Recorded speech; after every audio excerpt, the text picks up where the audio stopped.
Please, I'll call in the leader to take the floor. To take the floor. Leader, you have the floor.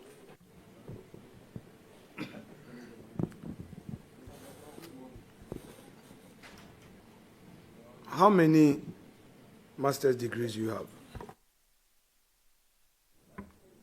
Mr. Chairman, I have one, and I have another one. I'm awaiting graduation. Are you done with school, or you are still on your project work? Mr. Chairman, I'm done with school. Have you submitted all academic work for assessment? Mr. Chairman, I've done so. The assessment of your project work has not been marked and result published, correct? Mr. Chairman, it's been marked and it's been published. Can you provide evidence of same to this committee with the leave of chairman? Honorable nominee, I grant you the leave. Thank you, Mr. Chairman. I'll do so. One of your referees, you provided reference. You provided 2 referees on your CV. One of them says you are opinionated. What do you say to that?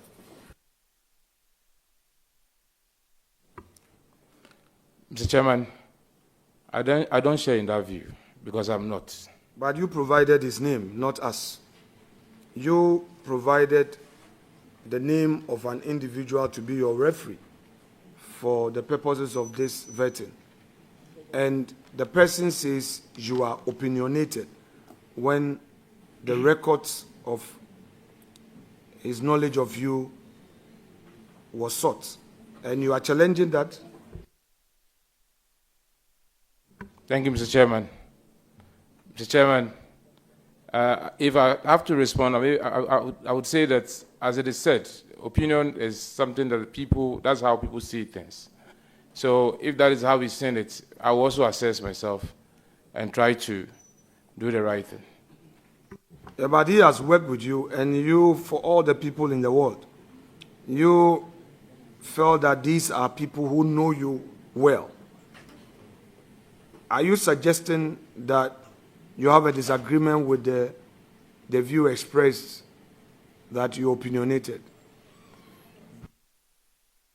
Mr. Chairman, as I earlier said, that is the view somebody has seen and actually. Not somebody, your own referee. So that is the view my referee has shared. I have actually taken notes. I take it in good faith. Say so. Thank you, Mr. Chairman. Yes. So continue. I'm aiding you with the phrase. I take it in good faith. So, Mr. Chairman, I take it in good faith. You're going to be a deputy minister. Your substantive minister is very assertive. If you carry this opinionated posture to him, you will suffer. I've been in government before. You'll be reading newspapers. That is why I want you to have the opportunity of, making a statement on that. Because this is coming from your own referee. You want to be the deputy minister who will be reading newspapers? Is that what you want? No, Mr. Chairman. What do you say to this reference, character reference position that you opinionated? The nation is listening to you. Your minister is listening to you. Mr. Chairman, as I earlier indicated, I take it in good faith, and I'll try and work towards it.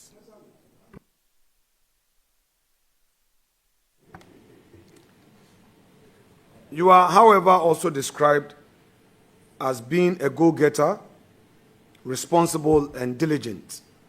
What assurances have you to your minister regarding these positive traits? Mr. Chairman, I assure my minister that I'm going to employ all these traits. Now, Asen Gomwa Brofedu, where is that located? Is it the one on the Straight Road or that's differently located elsewhere? Mr. Chairman, that is on the Ankamud Mankasim Road. And that's where Daddy comes from, correct? Yes, sir. But you don't come from there, do you? Mr. Chairman, I come from Gumwa Sempin. That is my mother's hometown. Now, what is the state of the roads in Gumwa? What did you say? Sempini? Asempini. Answer me in Gumwa. Your response to this question should be in Gumwa. Hold on. Yes. Hold on a second. This has to do with constituency. Honorable Leader, if you want to go the local language way, may I also remind you that our standing orders suggest that it's translated so that it can be captured in the report. Very well. Otherwise, it will not be in the report. So what is your option? No, Chairman. We can assist in the translation. Otherwise, the record can be transcribed. You know, for that to be done, it's not a problem at all. I mean, this is to the nation. Brofuno ya dosu. Inti yeze ifrefrema. Then it's constituent. Once we were there, oba hano gumuyampa oti gumwa onyimwon how and all that. So that shouldn't be a problem at all. We shouldn't have a problem. What I'm saying is that I want him to speak. Hajia, when I got somebody to speak Hausa, you see, Hajia, when I got somebody to speak your language, they spoke, Wale, and they spoke Hausa, you were so happy. Now you're saying that what did leader say? Did you translate that, the other ones? Very well. I was basically saying that when he gets opportunities to speak his mother tongue, those constituents will know that one of their own is here, and the necessary inspiration could be drawn. And there's a need for us to spice it, this whole process with our Ghanaian language. Enough of the brofu, and all that. Yeah. Leader, I do agree with you absolutely. What I'm saying is, if Honorable does that, I would like him to have it in English so that it can be captured in the report. That's basically. Chairman, you are a good man. There's no problem at all. All right. Okay. So please go ahead. Go ahead and answer that in Gomwa. Thank you are not Mr. going Chairman. to speak Fanti. You are going to speak Gomwa. Thank you, Mr. Chairman. Mr. Chairman, Mikro Mukwain, Fiti Chirinkwanta, Rekwa Sempenyin, Ukwain Wongudu da. O constituency Hona Kasanyina, Gomwa West, a corner to them, the entire constituency, a corner to them. Gumwa West, hold on, Leader. I don't want to be doing this, but your question, which is being asked in Fanti or Gumwa, for us to know the questions you are asking, for which he is providing answers for, we would like to have your question that you ask in English as well. What is the state of your roads in the constituency, Gomwa West constituency? Mr. Chairman, Gumwa Akwain Ninyinara nye.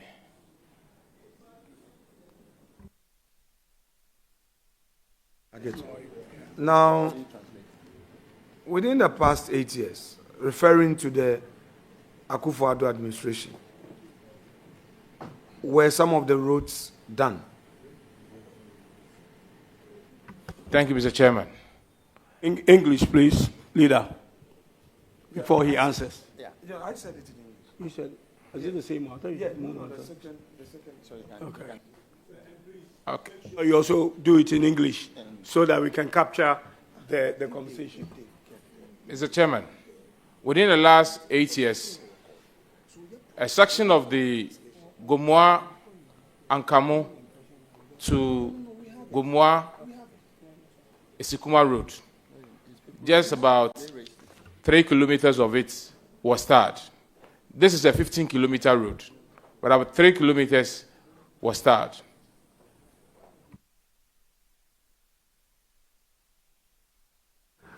Are there some ongoing projects in terms of the road, ongoing road construction that the contractors are yet to complete?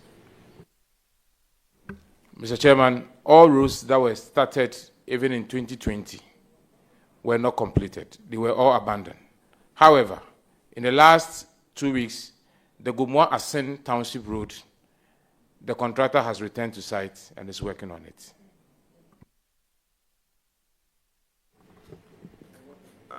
Can you say that in your mother tongue, that answer?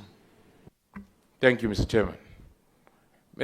From 2020, every 2020, Akwanya Abansha say ordinance kind a bit today, Mankwadi Road, Abrekum Road, and Kamude Rampon Road, Asen Township Road, the Markin in Yinara, contractors in Wofido Sanda Ben with Chawaka. Nemum, a year now to be able to me, and a year contractor was Asen Township Road on the Wakodori and Wojuma, Australia, which are the company which may good order mine.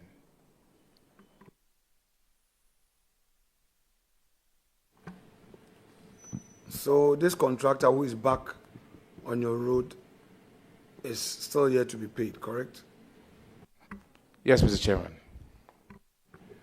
Your first term as a member of parliament, what were some of the support you received from government for your constituents? Say that in your mother tongue. Mr. Chairman, my first term in parliament, I buy him war my constituency. Me common fan, I buy Uchiai, the member of parliament. Ne brano, Biara also to the Utia, Uchiai. The common fan, on ban ne brano. Internet, and then Mamusma Sakaya, common fund, educational fund, a year gets fund, and a year health insurance, social intervention. And then the Biara said, Oban, Mr. Kan be Mabdi Juma, Ogumawis. Honorable nominee, if you don't say what you've just said in English, it will not be captured. That's your choice, basically. Thank you, Mr. Chairman. I indicated that during my tenure, my first tenure, I received, the support I received from government was basically the common fund, the District Assembly Common Fund, the GETS Fund, the NHI Fund, and then the Social Intervention Fund. Please share with us the projects you undertook with this support. Thank you, Mr. Chairman. Mr. Chairman, within my 4 years tenure, every community in Gumwa West, I undertook some projects there. Some has to do with support for community center. Some has to do with school renovation. I also did even some chip compound that I started, some health facilities that I renovated, some health equipment I supplied, and then support to students, and then other young people, support to start business, and then for training.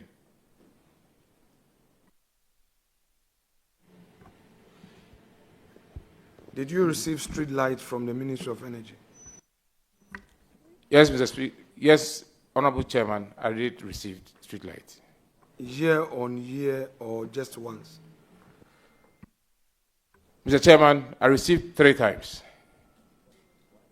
And these street lights, Honorable Petu, respectfully, the member who says he received 3 times, and you are saying twice, are you the one who received it? These things must stop. You are not the one I'm posing a question to. He says he received 3 times on oath. You are sitting there saying that twice. I mean, why this? Please. He's capable of answering his questions. Honorable Leader, your point is well taken. Please, Honorable members. If you are a friend of the committee, Chairman, please, you should advise. There's one meeting, one vetting.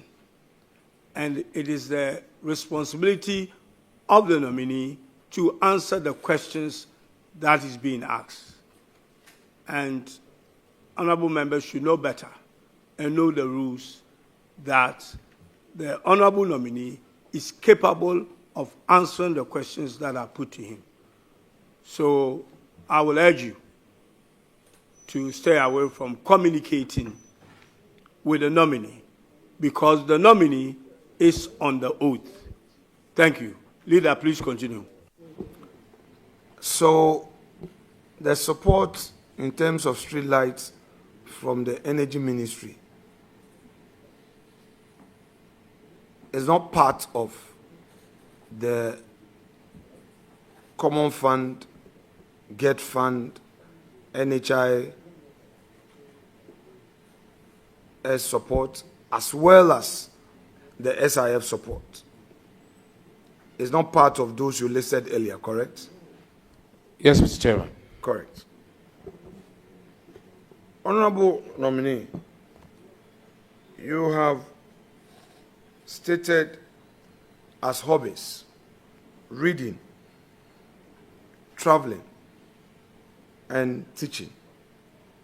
Let's stay a bit on reading. When you say reading, what and what do you read?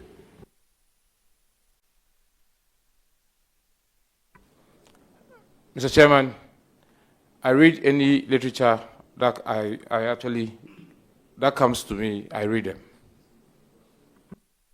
No particular interest? Yes, Mr. Chairman.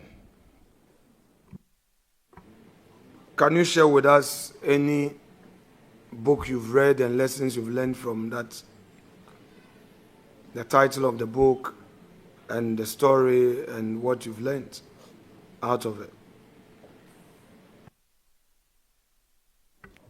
Mr. Chairman, I read Things Fall Apart by Kyei-Duah Chibi. What lessons did you learn from Things Fall Apart?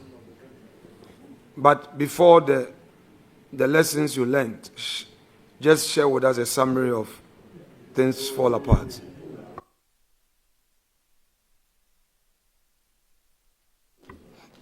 Thank you, Mr. Chairman. There's one interesting thing I learned in the Things Fall Apart. The summary.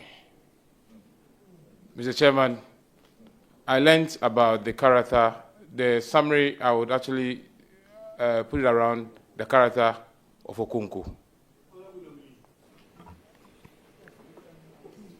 When did you read Kyei-Duah Achabi? I just want to know when you read that. Yeah. Chairman. No.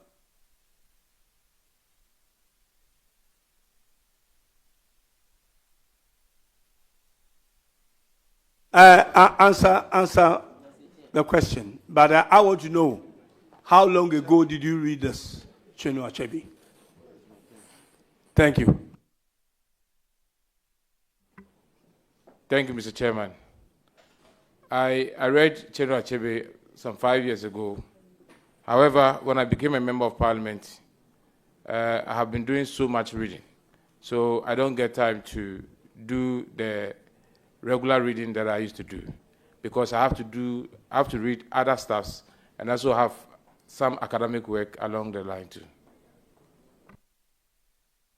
You must have some memory of what the Have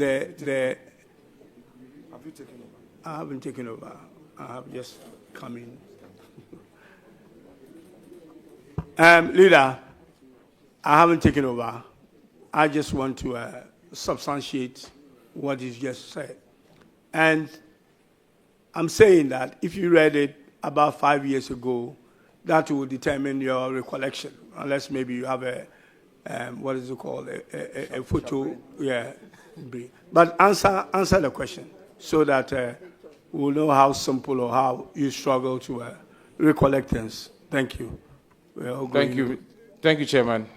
So that is where I said there's one section of Kyei-Duah Achabi's book which I took very much interest in, and has to do with how we see people who come around us. It talked about when you do an invitation and you bring people together to actually feed them. It doesn't mean that they cannot buy food for themselves, but it's actually for the good of it. So as a person, I believe that any time that you get people to come around you, it is not because they want something from you, but actually to show solidarity and also to portray our culture as Africans and that receptive life that we live. You earlier referred to Okonkwo. What have you to tell us about Okonkwo? Mr. Chairman, I just indicated that Okonkwo's love for people and the quest to always bring people around him is something that I have learned from him.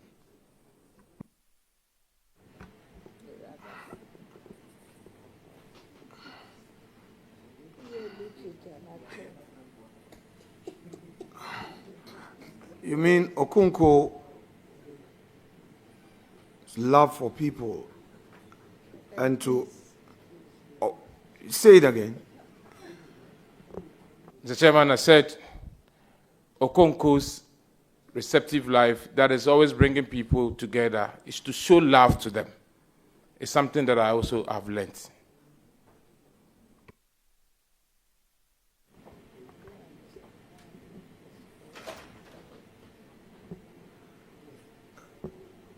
That is what Okonkwo, that's how Okonkwo is portrayed in Things Fall Apart.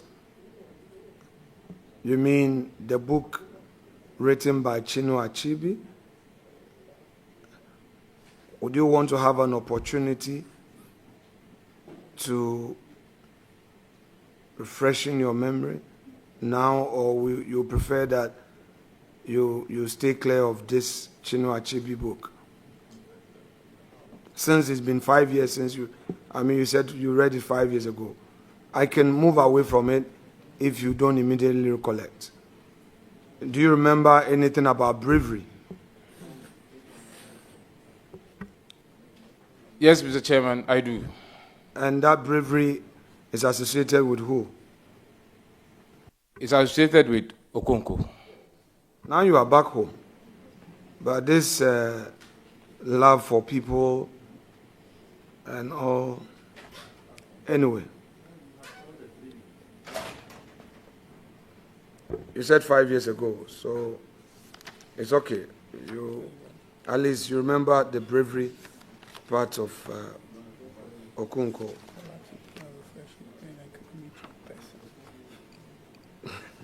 The chairman says that perhaps you refresh your memory, yes, and after this vetting, you come. I grant you the leave to go and refresh your memory and meet leader, later. A week or 3 weeks later, to have a private discussion with him on Okonkwo.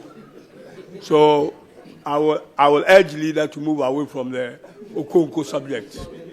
Thank you, leader.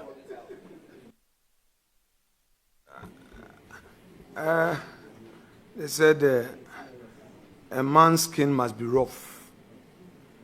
His smile must be brief. You remember that one? I do, Mr. Chairman. You remember that one? Yes, sir. And his food must be what?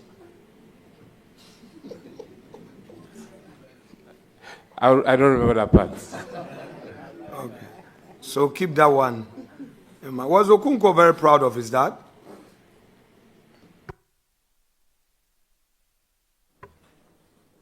Mr. Chairman, kindly come again. Was Okonkwo proud of his dad, the man who gave birth to him? No, he wasn't. Why? He felt his father was weak.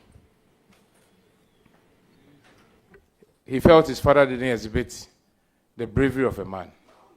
Now you are back home. You see, I'm bringing you, but now you have gotten to your comfort zone. So after I wasn't being hard on you. All right? So, having read Okonkwo's, having read Chinua Achebe and Things Fall Apart,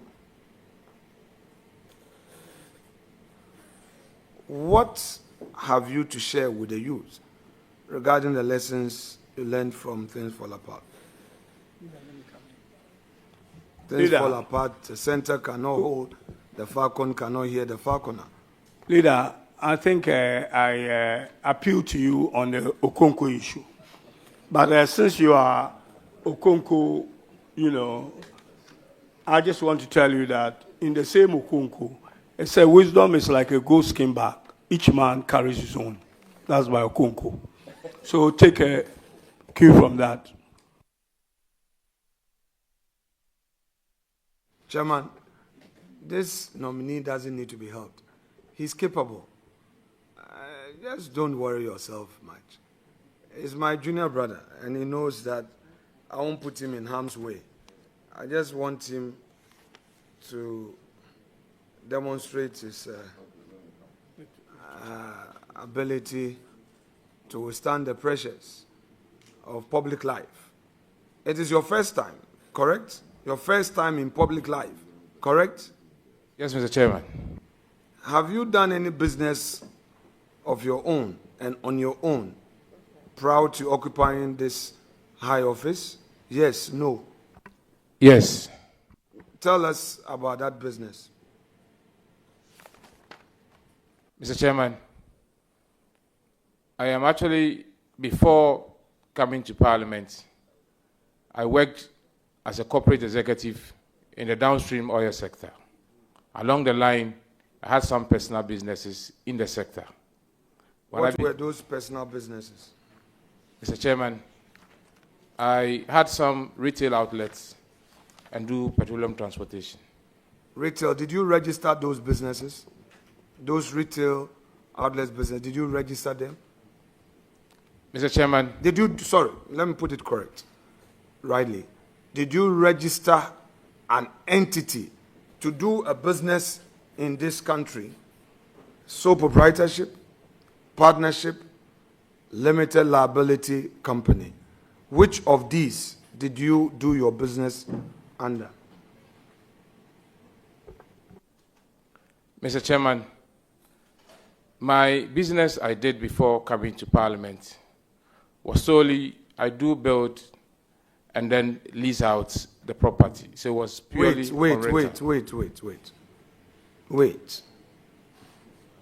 Wait. Mr. Richard John Mensah, wait. Pay attention. Pay attention. Pay attention. Proud to this your current position, are you able to share with us any business that you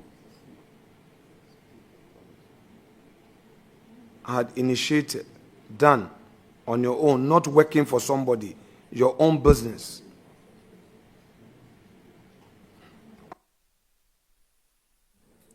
Mr. Chairman, I did business as a dealer with my company with a notice of my chief executive. Right, so let's deal with the dealer. As a dealer, which entity did you register for the purpose of the dealership? Was it a limited liability company, a partnership company, or sole proprietorship? Mr. Chairman, I did it as a personal business, which wasn't registered. Meaning you didn't pay taxes? Mr. Chairman, I paid my taxes as part of my personal taxes. All taxes were paid. So, which year, from which year to which year are you referring to? Which period did you pay those taxes? So, you mean the profit you made on those dealership business, the retail outlets selling petroleum products, you earn some profit and pay taxes on, correct? Yes, Mr. Chairman. From which period to which period? Mr. Chairman, I did up to 2020. From when to 2020? So, Mr. Chairman, the business is such that as a dealer, there's a margin that is given to you. As and when you make profit, it is paid. Within the period 2018 to 2020, that was when I was active in the business. But then the business had gone down. Not a problem. Pay attention to my question. I don't want us to stay too long. So you did that business between 2018 and 2020, correct? Mr. Chairman, that was when I was actively involved in it. That's fine. So if we give you the opportunity, would you be able to furnish us with the taxes you paid on those business within that period? Not now, before your confirmation. Can we have those taxes to include in our report? Yes, Mr. Chair. Leader, you need a leave from me for that. Sorry. I agree. Chairman, thank you so much. Yes. So, but he's answered us that he will make that available. Right. Since he's answered, granted. Okay. After your answer. Then you were also talking about building and selling. So explain that business to us as well. Mr. Chairman, it's not a house and building. It's the same retail business because you have to build before you can be given the dealership. Build what? I'm saying that the retail, I didn't say I was selling. So now that I am a member of parliament, I cannot actively take part in the retail business. So I actually lease it out for somebody to operate. And you mean building a retail outlet filling station, you have not registered it? Is that what you are telling the country? That you build a retail outlet doing dealership filling station and it is not a registered entity? That's what you want to tell the country? Mr. Chairman, retail outlets can be registered in the person's name. You have it registered in your name. I mean, sorry, Mr. Chairman, you can actually get a permit of a retail outlet in your name. Yes, so all the retail outlets that you built, you have them in your name, correct? Mr. Chairman, I have one retail outlet in my name. When did you get that permit? I took the permit in 2016. And you have that permit still with you? So, Mr. Chairman, currently it is not run by me. Permit every year annually is renewed. So the current operator will actually register the permit in the name of the operator. So, with the leave of the chairman, we'll be happy you furnish us with the very permit that you had in your name at a later date, since you may not have it here. Very well.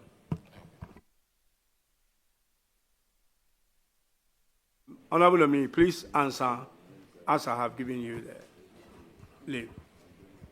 So, Mr. Chairman, my old permits in my name are still, I still have them. Even though some, mostly when you do, the permit is given to you, it is kept at the station. So I have to actually call for it. So this program you call Master of Arts, Energy Law, what does it entail?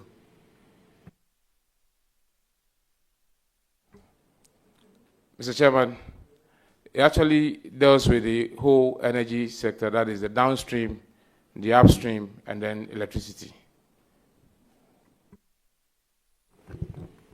Proud to you joining the NDC fraternity. Were you an MPP member? Mr. Chairman, I have never been a member of the MPP and I've never bear a card of MPP. You've never borne a card, you mean? Never. Okay. So, so you were not a card-bearing member of the NPP, proud to join NDC? Yes, Mr. Chairman. Now, one of your referees says that when you were in school, you were paying the fees for some of your colleagues who were struggling with their fees. You must be a man who embraces charity, correct? Yes, Mr. Chairman. When I was doing my first master's program, I used to support my colleagues. And your constituents, with you going to the energy sector, should expect more, correct?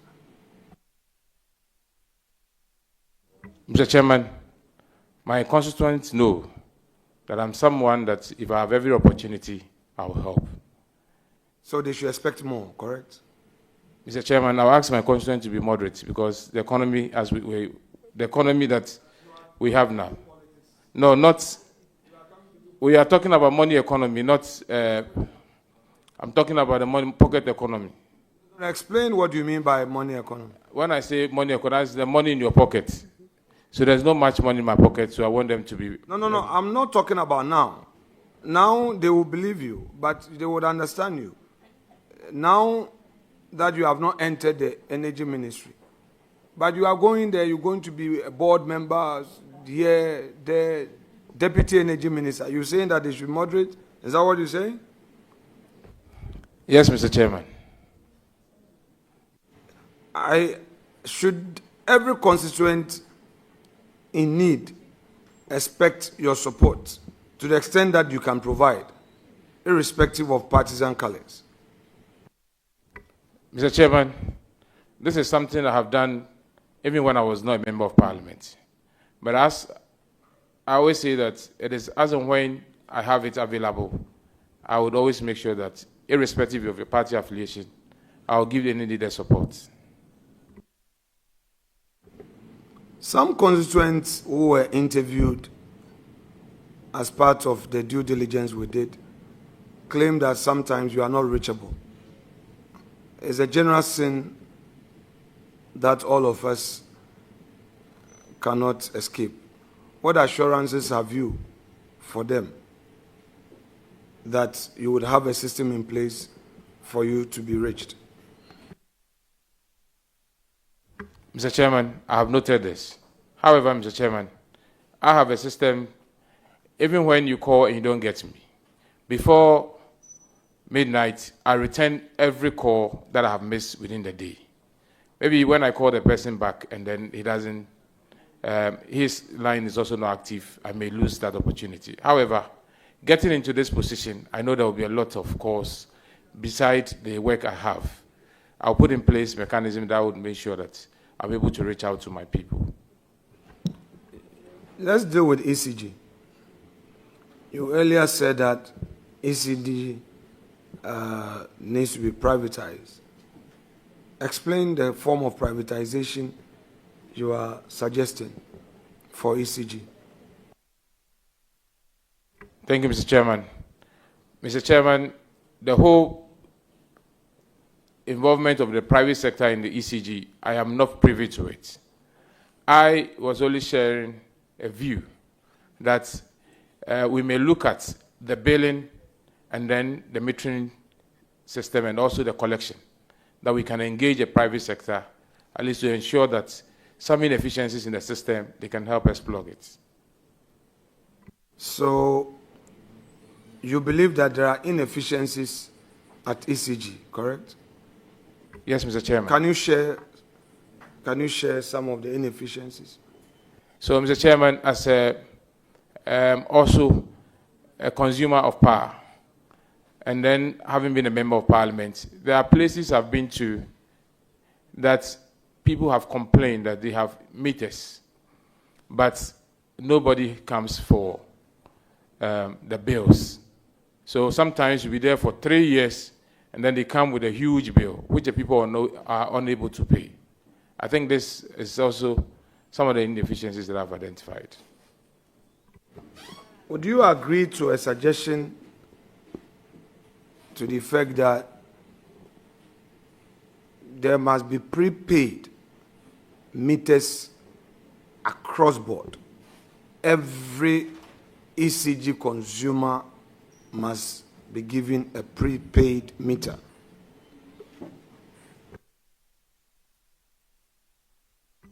Mr. Chairman, I do agree that prepaid meters should actually be installed, at least to help curtail some of the losses that we record.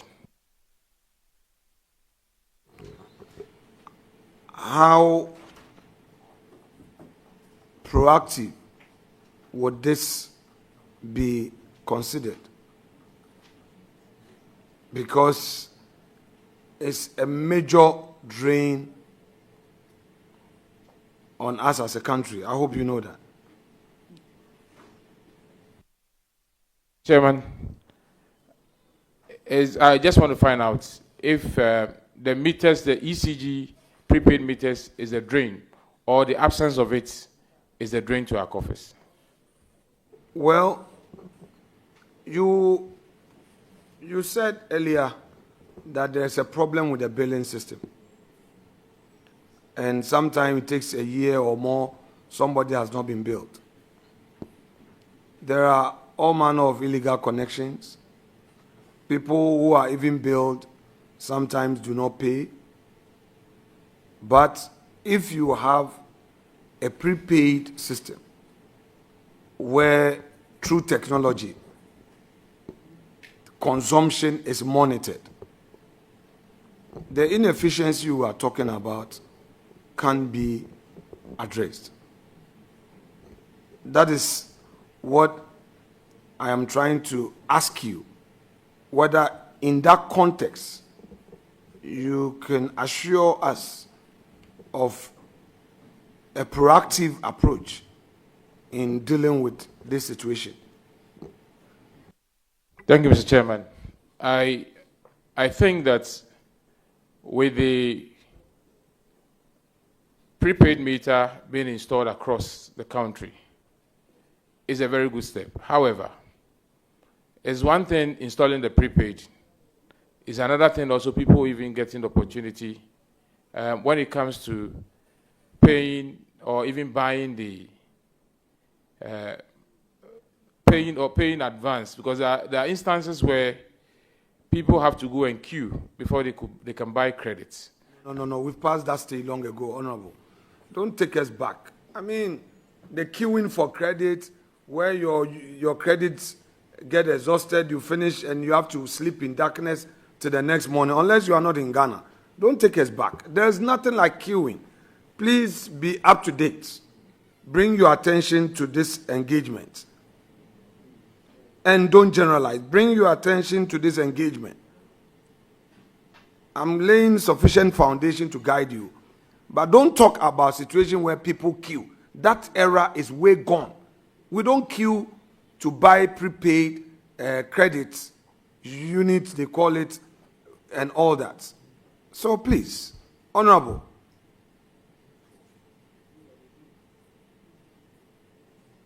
you buy from your phone. Thank you, Mr. Chairman. I know in my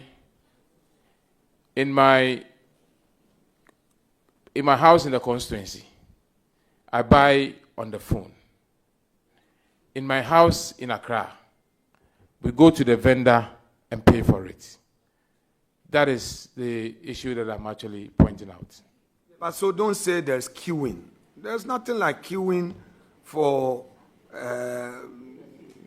whatever you want to describe it, but there's nothing like that. I mean, it's a matter of fact. Only yesterday, I was chairing that board. So you are going there. Don't let us create a certain impression. However, Honorable, there's something I would want to share, and it's for you. This is not a question. You see, we as a political class, I believe that the way we act, the public servants, the civil servants, watch us and sometimes they laugh. We say all manner of things about ourselves, and we go and meet a system that we are unable to implement. And even where we want to implement a new, policy, there is a certain level of resistance, and it becomes political. Today, you are hearing of ECG importing items, and those items staying at the port for a long time, and in the end, customs will confiscate, sell to individuals, and they resell to ECG. I hope you've heard that story. Yes, Mr. Chairman.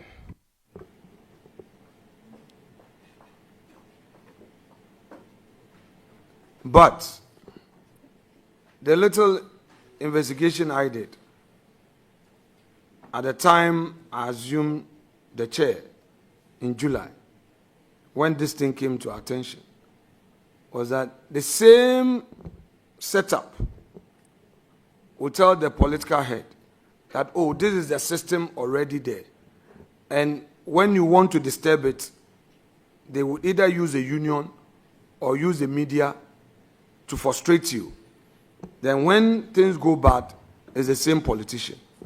I'm sharing this with you for you to be fortified well enough so that when you get there, you will be bold to lead real reforms in that sector, because only one deputy minister is going to support the sector minister. So you have a lot of responsibilities. So if you are not assertive, you spend your time there, come back, and it's the same political football. Is an advice well taken? Yes, Mr. Chairman. I tried it at Ghana Water. I rather became the victim. And it makes me sad as a politician, because we don't lend support to each other for real reform. So the time comes, election, and the structural defects, the inefficiencies become the subject matter of campaign.